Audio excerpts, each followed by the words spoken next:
बजरंग बाप्पा सोनवणे यांची आणि माझी रेकॉर्डिंग या संदर्भात व्हायरल झाली आहे की ते मनोज जरांगे यांच्या उपोषणाला, यांच्या आरक्षण आंदोलनाला पाठिंबा देतात. पाठिंबा देतात म्हणजे काय?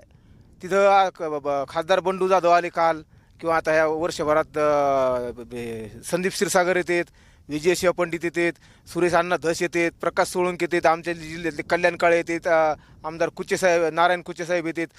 हे जरांगे पाटलाच्या आंदोलनाला पाठिंबा देतात. म्हणजे नेमकं काय? आता जरांगे पाटलाची मागणी आहे 50%च्या आत, 50%च्या आत.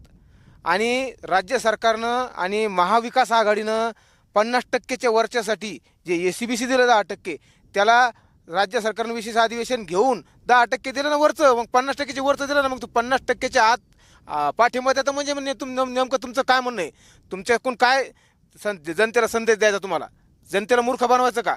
आज बजरंग बाप्पा सोनवणे हे शरद पवार गटाचे खासदार आहेत आणि जून 2024मध्ये लोकसभेच्या हाऊसमध्ये अमोल कोल्हे हे शरद पवार गटाच्या खासदाराच्या वतीनं, म्हणजे गटनेते म्हणून हाऊसमध्ये एक विषय मांडला की मराठा समाजाला 50%च्या वरचं वेगळा प्रवर्ग करून आरक्षण द्या, 50%च्या वर.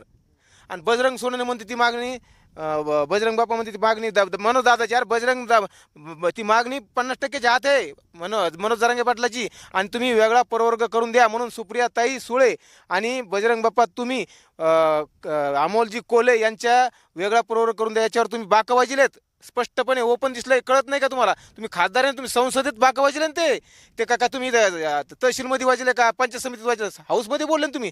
त्याच्यामुळे मी बजरंग सोनवणे यांना ते कोंडीत पकडण्यासाठी आणि पकडले. ते त्यांना म्हणणं फोन कट न करा, आणखीन 2-3 मिनटं बोलले असते ना, ते हँग झाले असते. ते त्याच्यानंतर मी प्रकाश सोळंके, सन्माननीय आमदार प्रकाश सोळंके यांनाही फोन केला की अमोल खुने यांचं तुम्ही एक काम करा, फाशीची मागणी करा म्हणलं.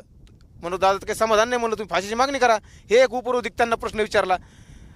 तर ते पुन्हा नंतर संदीप क्षीरसागर यांनाही बोललो, फोन बिजी आले. सुरेश अण्णा धस यांनाही फोन केला 2-3 वेळेस, त्यांचा फोन बिजी आला. विजयसिंह पंडित यांनाही यांच्याशी संपर्क होऊ शकला नाही. पण मी हा जा प्रत्येकाला विचारणार आहे की अमोल खुनेला तुम्ही फाशीची शिक्षा तरी करा, कमीत कमी समाधान नसंत हां तुम्ही. कारण ज्या अर्थी जर या मनोज जरांगेची बाजू घेऊन आरोपीला कडक शिक्षा व्हावी म्हणून जर हे कुठली शहानिशा करता अमोलवर विनाकारण 3 महिने गेले, तर मग आम्हाला बी कुठं वेगळ्या पद्धतीने विचार करावा लागेल ना. त्याच्यामुळं 50%च्या आत आणि 50%च्या वर ह्या जे कन्फ्युजन आहे नेमकं ह्या नेत्याचा, ह्या सोंगाड्याच म्हणतोय नेते सारी. नेमकं तुम्हाला जनतेला दिशाभूल कशी करता तुम्ही? वरची का खातली एकीकडे वरच्याला पाठिंबा देता आणि एकीकडे 50%च्या आतल्याला पाठिंबा देता. म्हणजे समजायचं काय? कोणता मूर्खपणा समजायचा? जरांगेला समर्थ आहे ना का विरोध आहे हे बी कळत नाही. त्याच्यामुळं त्यांची फिरकी